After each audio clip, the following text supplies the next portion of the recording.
हवाई सफर यानी tension free और चंद ही घंटों में अपने मंजिल पर पहुंचने का कूल अनुभव। तमाम एयरलाइंस का मोटो भी यही होता है कि वो अपने पैसेंजर्स को एक वर्ल्ड क्लास अनुभव दें। लेकिन जब हवाई सफर में कुछ मूडी मुसाफिर खड़ा कर देते हैं बखेड़ा, तो फिर आराम भरे सफर में मच जाता है कोहराम। नमस्कार, मैं हूं प्रशांत पांडे और आप देखना शुरू कर चुके हैं स्वदेश विशेष। हाल ही में हवाई सफर में हुए हंगामे की दो ऐसी ताजा तस्वीरें सामने आईं जो खबरों की सुर्खियां बनी। न्यूयॉर्क से दिल्ली और पेरिस से दिल्ली आ रही एयर इंडिया की फ्लाइट्स में नशे में धुत पैसेंजर्स के हंगामे की वजह से काफी बखेड़ा अब खड़ा हो गया है। न्यूयॉर्क वाली फ्लाइट का मामला तो 26 नवंबर का था, लेकिन ये काफी देर से लोगों के सामने आया। दूसरी घटना 6 दिसंबर की है। सवाल यह है कि ये मामले इतनी देरी से क्यों सामने आए। डीजीसीए की गाइडलाइंस के मुताबिक आरोपी पैसेंजर्स पर फ्लाइट से उतरते ही तुरंत एक्शन क्यों नहीं लिया गया? क्या जानबूझकर इस मामले में, इस केस में लीपापोती की कोशिश हो रही है? मुंबई के आरोपी पैसेंजर्स को अब तक गिरफ्तार नहीं किया जा सका। डीजीसीए ने एयर इंडिया के स्टाफ से जवाब मांगा है। आज के शो में हम इस लीपापोती और तमाम पहलुओं पर चर्चा करेंगे। हम जानेंगे कि आखिर डीजीसीए का नियम क्या कहता है, प्रोटोकॉल जो मिड एयर उसमें इस तरह की जब घटनाएं आए तो प्रोटोकॉल क्या कहता है। क्या बेसिक ह्यूमन बिहेवियर की अनदेखी इन केसेस में हुई है? आखिर क्यों इस तरह की घटनाएं लगातार बढ़ती जा रही हैं? पहले ये रिपोर्ट देखिए, उसके बाद लौट कर आकर इस पर चर्चा करेंगे।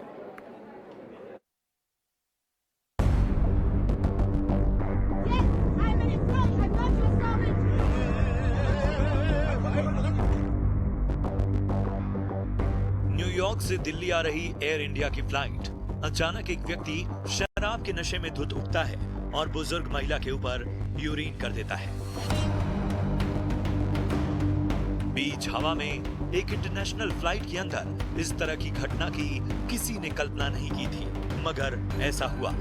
और ऐसा एक बार नहीं बल्कि 2 बार हुआ। एयर इंडिया की 2 फ्लाइट में शर्मनाक घटनाएं, दोनों में 10 दिन का अंतर था। पहली घटना 26 नवंबर को हुई तो दूसरी 6 दिसंबर को। दोनों ही घटनाएं बिजनेस क्लास की महिला यात्रियों के साथ हुई। बुजुर्ग महिला पर पेशाब करने वाले आरोपी की गिरफ्तारी की दिल्ली पुलिस ने तैयारी कर ली है। आरोपी का नाम शेखर मिश्रा है, जो मुंबई का रहने वाला है। उसकी उम्र लगभग 45 साल है। दोनों ही मामलों पर डीजीसीए ने एयर इंडिया को नोटिस जारी किया है। डीजीसीए ने कहा कि इस पूरे मामले में एयरलाइन गैर पेशेवर रहा। हालांकि एयरलाइन भी एक्शन में है, मगर सवाल उठता है कि ऐसी घटनाओं पर लगाम कैसे लगाई जाए। क्या कहते हैं डीजीसीए के नियम और किस तरह से इस पर होगा action? Bureau report, ET now स्वदेश। तो इस रिपोर्ट के जरिए आपने जाना कि आखिर पूरा मामला है क्या और कौन कौन सी घटनाएं जो हैं वो इस वक्त सुर्खियों में हैं। और चलिए, हमारे सहयोगी समीर दीक्षित आपको पूरा ब्यौरा दे रहे हैं कि इस पूरे मामले में अब तक क्या क्या बातें सामने आई हैं, एयरलाइन अपना पक्ष किस तरह से रख रही है और क्या जो एक्शन नजर आ रहा है उसमें एक्शन है भी। न्यूयॉर्क दिल्ली एयर इंडिया की फ्लाइट में जिस तरह एक महिला के साथ में अभद्र व्यवहार हुआ है, उसको लेकर के एविएशन रेगुलेटर डीजीसीए ने सख्त रुख अपनाया है। डीजीसीए ने एयर इंडिया स्टाफ को शो कॉज नोटिस जारी किया है। Accountable manager, director in flight services और न्यूयॉर्क दिल्ली फ्लाइट को ऑपरेट करने वाले सभी पायलट और साथ ही साथ केबिन क्रू मेंबर्स को शो कॉज नोटिस जारी किया गया है। उनसे पूछा गया है कि आपके खिलाफ एक्शन क्यों ना लिया जाए। 2 हफ्ते का समय दिया गया है, जिनमें इन सभी लोगों को अपना जवाब देना होगा 2 हफ्ते के भीतर डीजीसीए को। और अगर जवाब संतोषजनक नहीं पा जाता है तो बहुत संभव है कि डीजीसीए इन लोगों के खिलाफ कोई कड़ा एक्शन ले सकती है। लेकिन डीजीसीए का जो एक्शन अभी जो नजर आ रहा है, अगर इसके साथ में डीजीसीए का पूरा बयान देखें तो उसमें साफ तौर पर ये बात निकल के आ रही है कि एयर इंडिया ने जिस तरीके से मामले को हैंडल किया वो सही नहीं था।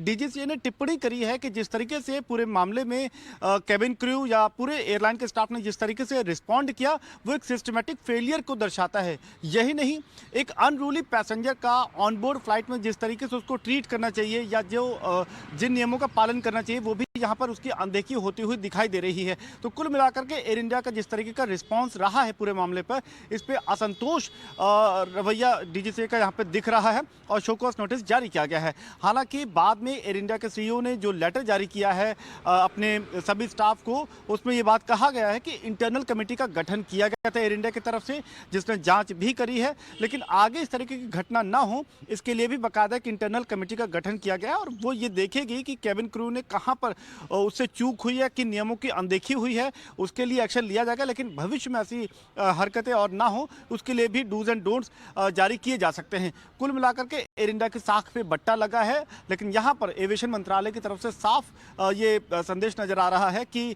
वो इस पर बिल्कुल भी नरमी बरतने के मूड में नहीं है और जो भी एक्शन होगा वो एक क्लास एक्शन की तरीके से देखा जा सकता है, जिसमें सभी एयरलाइन को एक कड़ा संदेश जाएगा कि इस तरीके के मामले में किसी भी तरीके से लचीला रवैया नहीं अपनाया जा सकता और अनरूली पैसेंजर को बिल्कुल भी किसी तरीके से छूट या रियायत नहीं दी जा सकती। तो आपने साफ तौर पर देखा कि किस तरह से इस पूरे मामले में लगातार डीजीसीए का सख्त रवैया, जो टिप्पणी की है वो वाकई गौर करने वाली बात है। और इस पर खास चर्चा के लिए हमारे साथ एक्सपर्ट्स का एक विशेष पैनल इस वक्त शो में जुड़ा हुआ है। हमारे साथ हैं कैप्टन अमित सिंह, जो कि पूर्व पायलट भी रह चुके हैं और फाउंडर हैं सेफ्टी मैटर फाउंडेशन से। इसके अलावा सनत कौल साहब हैं, जाने माने एविएशन एक्सपर्ट और international foundation aviation aerospace and drones के फाउंडर हैं। इसके साथ ही जाने माने aviation lawyer advocate Saroj Damania साहब भी हमारे साथ जुड़े हुए हैं। आप तीनों का बहुत बहुत स्वागत। सबसे पहले कैप्टन अमित, मैं आपके पास आना चाहूँगा। डीजीसीए की टिप्पणी में ये बात साफ तौर पर कही गई है कि जो तरीका अपनाया जाना चाहिए था, जो बिहेवियर वहाँ पर केबिन क्रू का पायलट का होना चाहिए था, वो ठीक नहीं था। और इसमें बहुत सारी ऐसी बातें हैं जिसको साफ तौर पर ये दर्शाती हैं कि बहुत सारे जो बेसिक बिहेवियर के प्रोटोकॉल हैं, बेसिक बिहेवियर की जो उम्मीद की जाती है सर्विस सेक्टर से किसी यात्री के प्रति जो खुद ट्रॉमा में है, वहाँ पर अनदेखी की गई है। आप बताएं, आपकी पहली टिप्पणी, आप इस पूरी घटना में क्या चूक देखते हैं, किस तरह का बर्ताव होना चाहिए था, कहाँ गलती की गई, और अब इस मामले को, क्योंकि आप सभी इस मामले को बहुत विस्तार से डिस्कस कर रहे होंगे, आप लोगों के बीच किस तरह की चर्चा हो रही है? कि ये जो इंसिडेंट है ये पहली बार नहीं हुआ है। 2018 में इसी फ्लाइट पे ऐसा इंसिडेंट हुआ है, फिर पेरिस दिल्ली में हुआ है और अभी जाके हुआ है। तो एयर इंडिया का क्रू जो है, उनका बिहेवियर, उन्होंने प्रोसीजर क्यों नहीं फॉलो किया, रिपोर्ट करने का प्रोसीजर, उससे पहले जो पैसेंजर है उसको अल्कोहल सर्व करने का प्रोसीजर बिजनेस क्लास में। सो उनकी बाकायदा ट्रेनिंग होती है कि अगर आप देख रहे हो कि कोई पैसेंजर अपना अल्कोहल हैंडल नहीं कर पाएगा या नहीं कर रहा, उसको तुरंत ही उसकी सर्विस बंद कर देनी चाहिए और उसको अगर वो न्यूसेंस बन रहा है दूसरों के लिए तो उसको अलग कर देना चाहिए। सो ये सब प्रोसीजर्स हैं और एयर इंडिया का क्रू काफ़ी एक्सपीरियंस्ड है इन मामलों में। तो सोचने वाली बात है कि उन्होंने क्यों नहीं किया। इसके लिए हमें थोड़ा अंदर जाना पड़ेगा रूट कॉज के लिए। हम ऊपर ऊपर देखते हैं कि किसने गलती की और कैसे उसको पनिश किया जाए। तो अगर आपने प्रिवेंट करना है कि अगली बार नहीं हो तो आपको रूट कॉज में जाना पड़ेगा। अगर आपका काम यही है कि गिल्टी किसी को ब्लेम करना है, किसी को पकड़ के ब्लेम करो, तो सीधा क्रू तो वहां पे है ही ब्लेम करने के लिए। मगर आप रूट कॉज देखो, रूट कॉज में इसको बोलते हैं रिपोर्टिंग कल्चर। आपकी एयरलाइन में क्या कल्चर है, आप रिपोर्ट करते हो, छोटी से छोटी चीज रिपोर्ट करते हो या चीजें छुपाते हो। यहाँ पे ये दिखता है कि यहाँ पे चीजें छुपाने का कल्चर चल रहा है, कि उनको पता है कि आगे जाके पिछले इंसिडेंट्स में कुछ भी नहीं हुआ। अगर आप इंसिडेंट रिपोर्ट करोगे, जैसे कोई आम आदमी भी कोई क्राइम रिपोर्ट करता है तो आपको थाने जाना पड़ेगा, 6 घंटे वहां स्पेंड करना पड़ेगा, एफआईआर लॉन्च होगा। उसके बाद आप देखोगे कि वो जो अक्यूज है वो छूट गया है, फ्रीली घूम रहा है। तो आप अपने आप से पूछोगे, बाकी लोगों से पूछोगे कि हम इतना टाइम क्यों स्पेंड कर रहे हैं, इसके बजाय कि आप दूसरा। तो एयरलाइन का जो कल्चर है कि एयरलाइन मदद करेगी अपने स्टाफ को ताकि वो रिपोर्ट करें और प्रिवेंट करें। तो वो पूरा माहौल ठीक नहीं है रिपोर्टिंग का। इस वजह से लोग अपने तरीके बना लेते हैं कि अच्छा ठीक है, हम कॉम्प्रोमाइज करा देंगे, आप ये बात यहीं खत्म करो ताकि सब खुशी खुशी घर जाएं। तो ये है इनका reporting culture, the culture in the airline prevailing. So इस वजह से जो बात है वो बार बार होती जा रही है। तो अगर हम देखें तो कैबिन क्रू, जो पायलट है, पायलट के पास ऑप्शन होता है कि अगर आप न्यूयॉर्क से टेक ऑफ किए, ऐसा कुछ हुआ 2-3 घंटे बाद, तो बकायदा एयरपोर्ट्स होते हैं, आप एयरपोर्ट में जाके लैंड करो। बट पायलट क्यों नहीं लैंड करता? क्योंकि उसके बाद लैंडिंग के बाद प्रोसीजर्स इतने होते हैं, प्लस हमारे जो रेगुलेशंस हैं, डीजीसीए के रेगुलेशंस हैं, जो इंडिया ने ट्रीटी साइन की है, कन्वेंशन साइन की हैं, वो बहुत पुराने हैं। दुनिया में जो अभी कन्वेंशन चल रहे हैं 2014 के, Montreal convention on unruly passengers, वो इंडिया ने अभी तक साइन नहीं किया है। सो अगर एक जहाज बाहर से आता है, जैसे यूनाइटेड स्टेट्स का जहाज बाहर से आता है और उसमें यही घटना होती है, तो आप उस आदमी को लीगली कुछ नहीं कर सकते। He can walk out of the aircraft scot free. That is the legality, because India ने वो ट्रीटी साइन नहीं की है। सो डीजीसी के रेगुलेशंस इतने विम्सिकल हैं कि वो अपने अपने तरीके से बनाते हैं। ये नहीं कि इंटरनेशनल कन्वेंशन फॉलो करें। और जो अपडेट्स आ रहे हैं रेगुलेशन में, दुनिया कहाँ जा रही है, बिकॉज यूनाइटेड स्टेट्स में डेटा है, हम अपना डेटा ना रिकॉर्ड करते हैं ना यूज करते हैं। सो जो in flight harassment, sexual harassment है, वो डबल हो रही है बिटवीन 2014 और 17 के बीच में। ये चीजें बढ़ती जा रही है, अनरूली पैसेंजर्स के केसेस बढ़ते जा रहे हैं, और बजाय कि तकनीकी इमरजेंसी हो, उससे ज्यादा ये अनरूली पैसेंजर केसेस हो रहे हैं। तो डीजीसीए के रूल्स रेगुलेशंस अभी इक्विप नहीं है ये हैंडल करने के लिए। अभी जो आईकाओ, जो यूएन रेगुलेटर है, उसने नए रूल्स इशू किए हैं ताकि आप इमीडिएटली फाइन कर सको, और imprisonment immediately after the flight has finished, जैसी फ्लाइट खत्म होती है। सो आपको अपने कैबिन क्रू को एम्पावर करना पड़ेगा, उनको ये भरोसा देना पड़ेगा कि आप अगर कुछ एक्शन लोगे तो मैनेजमेंट और डीजीसीए उनके पीछे है, रेगुलेशंस बने हुए हैं। तो यहाँ पे ये खामियां हैं हमारे सिस्टम में कि अगर कोई कैबिन क्रू या कप्तान ही ऐसा स्ट्रिक्ट एक्शन ले, तो उसको आगे जाके मन में ये रहता है कि कहीं मेरे अगेंस्ट कोई फिर काम ना करे। तो अगर आपको भरोसा है कि आपको प्रोफेशनली आपको कोई दिक्कत नहीं आएगी और आपकी नौकरी को कोई दिक्कत नहीं आएगी, तो आप क्यों नहीं करोगे? सो यहाँ पे इंडिया में रेगुलेशंस की प्रॉब्लम है। That is the basic issue.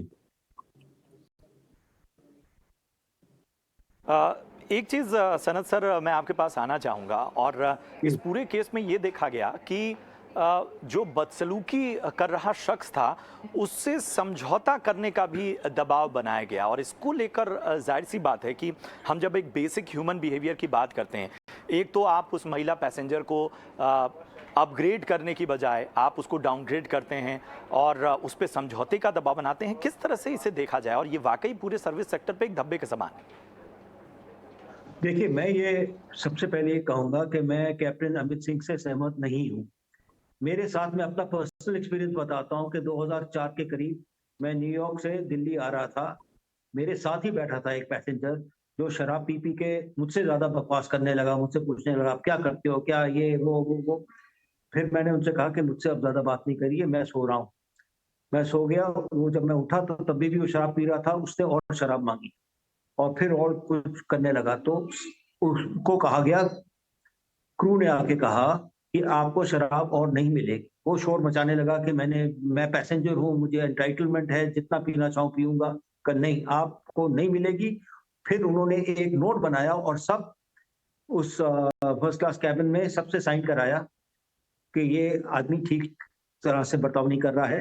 सबने साइन किया और उसके बाद उसको शराब नहीं मिली। अब ये जो प्रैक्टिस थी, जो एयर इंडिया में ही थी, इस बार नहीं, यहाँ प्रैक्टिस अब नहीं हो रही है। अब जितनी चाहते हैं वो शराब पी रहे हैं, शराब पी के मिसबिहेव कर रहे हैं।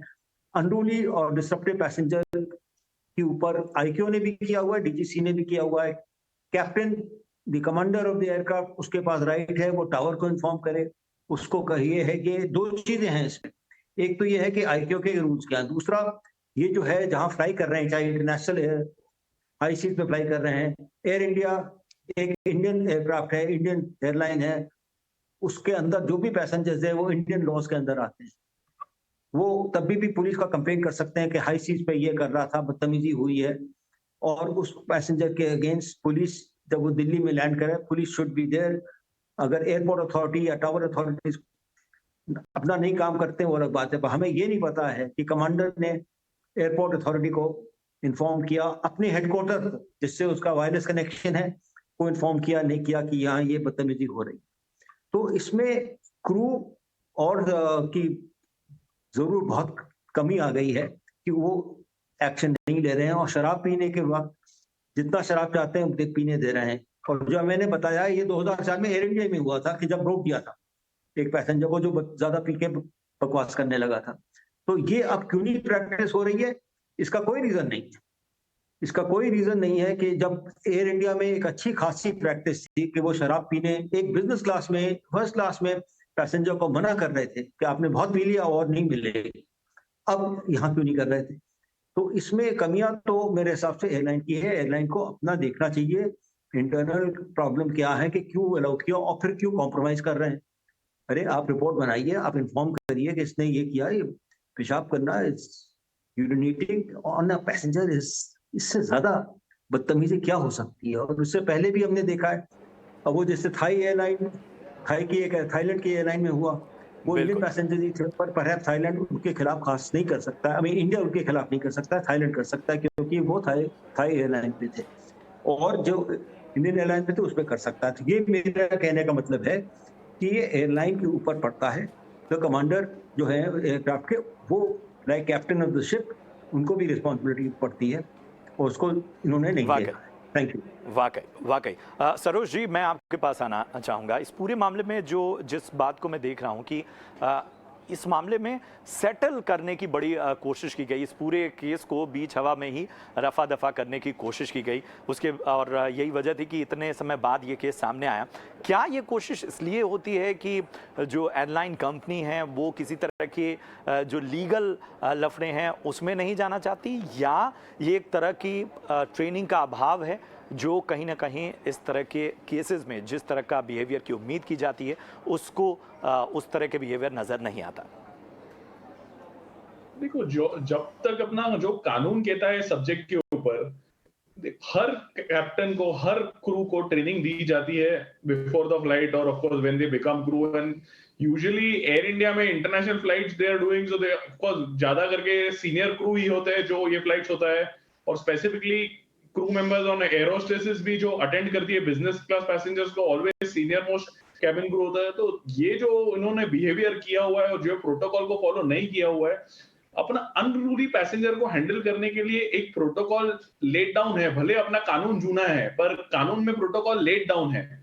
वो क्या बोलता है, कैरेज बाय एयर रेगुलेशन जो है उसके अंदर लेट डाउन है, कैसा हैंडल करना है एक अनरूली पैसेंजर को।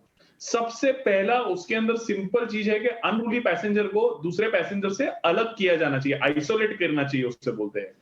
ये केस में हम देख रहे हैं, इनको आइसोलेट करने के जगह उनके सामने बिठाया गया, उनको बोला गया कि भाई अपना मैटर सेटल कर लो, यही हम लोग आगे नहीं बढ़ाना चाहते। जबकि उनकी लेडी की कंप्लेंट जो आई है, वो कंप्लेंट में साफ लिखती है कि भाई मेरे को उनसे बात भी नहीं करना था, मुझे उनकी शक्ल भी नहीं देखनी थी। ऑफ कोर्स ऐसा इंसिडेंट होने के बाद कौन चाहेगा कि भाई जो अक्यूज्ड हो उसकी शक्ल भी देखे, उसके साथ बैठे। तो एयर इंडिया के जो क्रू मेंबर्स ने ये जो सेटलमेंट कराने की कोशिश की है, या जो बोल रहे हैं कि हमने सेटल कर दिया मैटर, ये टोटली इलीगल है, टोटली कानून के खिलाफ है। ये लोग खुद की खाप पंचायत बिठा दिए थे प्लेन के अंदर कि भाई तुम सामने बैठो, ये मैटर खत्म करो। ये कोई रूल नहीं, ये कोई ट्रेनिंग नहीं है जो कोई एयरलाइन को दी जाती है। ये over a period of time, because of poor training, because ये लोग पूरे प्रॉपर्ली ये लोग प्रोसीजर फॉलो नहीं करना चाहते थे, ये बेसिकली काम चोरी करना चाहते थे। इनको प्लेन लैंडिंग होने के बाद उनको कंप्लेंट नहीं फाइल करनी थी, क्योंकि उन्हें भी पता है कि अगर ऑफ कोर्स इंडिया में लीगल प्रोसीजर कॉम्प्लिकेटेड है, इसका मतलब नहीं है कि तुम फॉलो नहीं करोगे।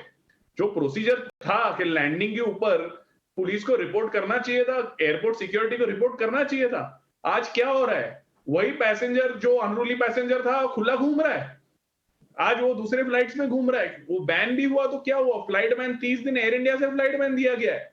उसके बाद अभी भी वो दूसरा पता नहीं वो दिल्ली में लैंड होके दूसरी फ्लाइट लेके किधर चला गया हो।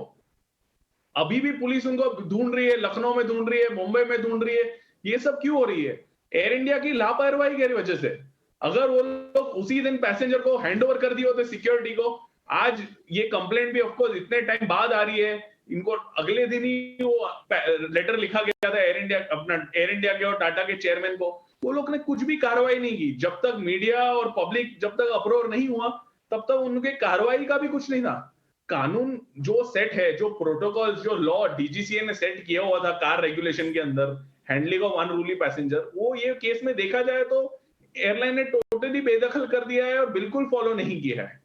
इनके ऊपर सख्त से सख्त कार्रवाई करी जानी चाहिए। डीजीसीए की वेब देखें तो भी बहुत देर बाद वो लोग भी शो कॉज नोटिस इश्यू कर रहे हैं, वो सब इश्यू कर रहे हैं, पर ये बहुत डिले अपना डीजीसीए ने भी सख्त कार्रवाई करनी चाहिए।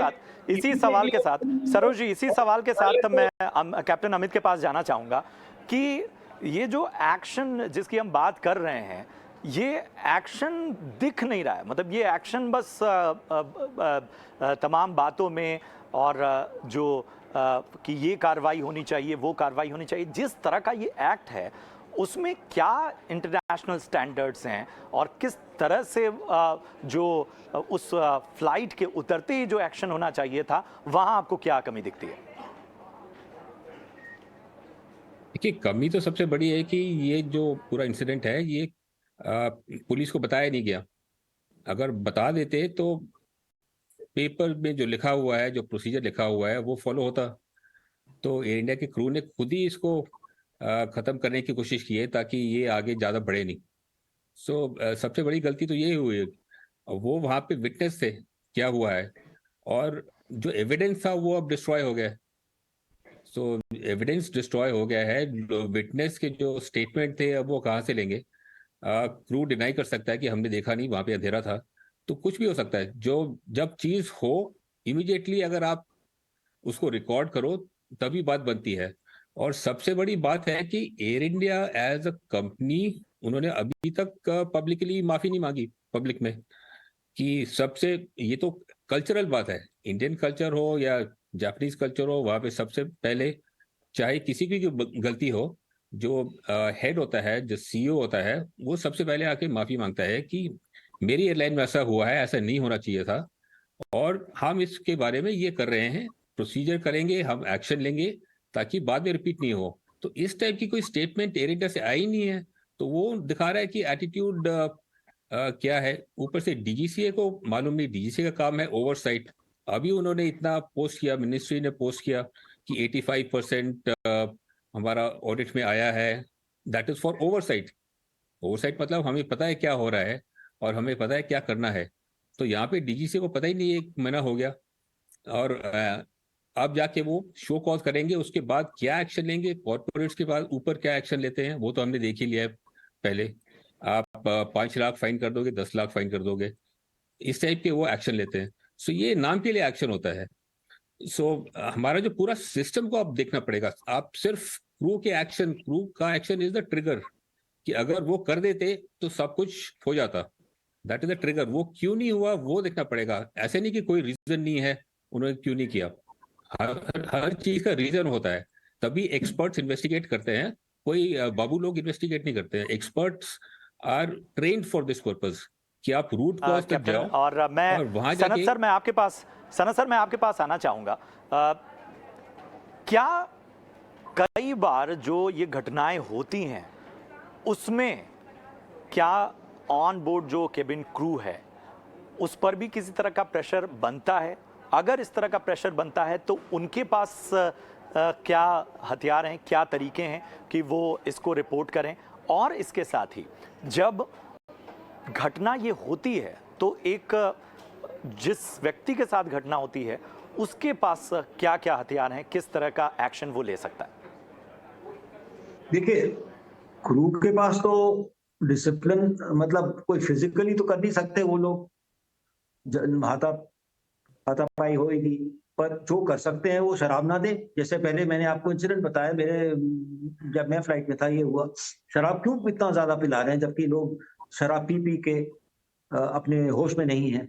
तो ये एक बड़ी गलती है। दूसरा ये है कि उनको डिसिप्लिन करना चाहिए। तीसरा ये है कि जो कमांडर है फ्लाइट के, उनको पता नहीं रिपोर्ट किया, उन्होंने क्या रिपोर्ट किया, उन्होंने रिपोर्ट भेजी है कि भाई ये यहाँ इस तरह की बदतमीजी हो रही है, आप इस पैसेंजर को जब उतरेगा उसको पकड़िए, उसको ले जाइए, उसको इंटरोगेट करिए, उसके खिलाफ केस करिए।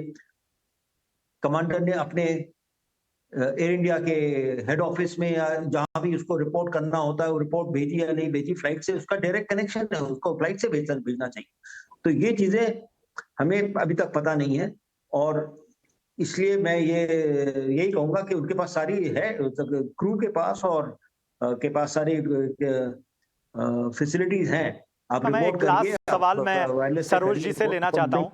सरोज जी, एक व्यक्ति जो इतने ट्रॉमा से गुजरा, उस पे समझौते का दबाव भी बना, बहुत सी और बातें भी अब निकलकर सामने आएंगी, लेकिन उसके बावजूद एक व्यक्ति के पास जो उस सर्विस को उपभोग कर रहा है, उसके पास इस सेक्टर में जो नियम कानून बने हुए हैं उसमें कौन से तगड़े ऐसे हथियार हैं जिसके जरिए वो अपने साथ हुए इस ट्रॉमा पर जवाबदेही एक्शन की डिमांड कर सकता है? देखो, वो पैसेंजर जिसके ऊपर ऑफ कोर्स ये सब पूरी बीती हुई है, उसके पास 3 ऑप्शन है। एक तो है डीजीसीए ने खुद का एक एयर सेवा पोर्टल खुला हुआ है, पर ऑफ कोर्स उससे ज्यादा सॉल्यूशन मिल नहीं रहा है क्योंकि डीजीसीए एक प्रॉपर एक्शन नहीं ले रहा है। तो वो एक है। दूसरा ऑफ कोर्स उनके पास क्रिमिनल रेमेडी अवेलेबल है to go file FIR police station के अंदर और क्रिमिनल प्रोसीजर के हिसाब से कार्रवाई होगी। तीसरा एक और है कि वो कंज्यूमर कोर्ट जा सकते हैं और ये deficiency in service on against air India और उनसे अगेंस्ट कंपनसेशन भी मांगा जा सकता है। तो एक कस्टमर पॉइंट ऑफ व्यू से कस्टमर काफी एक्शन ले सकते हैं, पर मेरा मानना है कि एयर इंडिया ने ये केस के अंदर खुद सामने आके ये पैसेंजर को कंपनसेशन देना चाहिए और खुद अगर गलती हुई है तो मान के उसकी सुधार करने तरफ स्टेप्स लेने चाहिए। आज जो एयर इंडिया का भी स्टेटमेंट बाहर आया है कि भाई उनका समझौता हो गया था इसलिए हमने बात आगे नहीं बढ़ाई, समझौता की बात ही नहीं आती है। जब वो समझौता का प्रोसीजर में समझौता लिखा ही नहीं है, उनका क्रू ने खुद फॉलो नहीं किया प्रोसीजर, उनका स्टेटमेंट खुद बोलता है कि समझौता हो गया है। समझौता की जब उसने अलार्म रेज किया, जब कंप्लेंट की थी, तब प्रोसीजर था कि उसको पुलिस को हैंडल करना था। बिल्कुल वो बिल्कुल अहम बात। समय कम है सरोज जी, और वाकई इन चीज़ों पर गौर करने की आवश्यकता है। बहुत बहुत शुक्रिया करेंगे सरोज जी आपका। इसके साथ ही कैप्टन अमित आपका भी बहुत बहुत धन्यवाद। सनत सर आपका भी बहुत बहुत शुक्रिया इस खास विश्लेषण के लिए। और इस पूरी चर्चा में जो निचोड़ सामने आया है वो ये कि जो ताज़ा मामले हैं उन्होंने एक तरह की बहस छेड़ दी है। सवाल ये है कि क्या इस तरह की घटनाएं होती रहती हैं? बहुत से मामले हैं जिनकी रिपोर्टिंग नहीं होती है, लेकिन इस पूरे मामले में जिस तरह से तरीके अपनाए गए वो ठीक नहीं थे, चाहे वो ऑन बोर्ड तरीके हों या बाद में जिस तरह का एक्शन लेने की बात की जा रही है उसमें कितना एक्शन है वो साफ तौर पर नज़र नहीं आ रहा है। लेकिन उम्मीद यही करेंगे कि आने वाले वक्त में इसमें सुधार हो और यात्रियों की जो यात्रा हो वो बेहतर बन सके। बहुत बहुत शुक्रिया आप सभी का हमसे जुड़ने के लिए। देखते रहिए ET Now स्वदेश।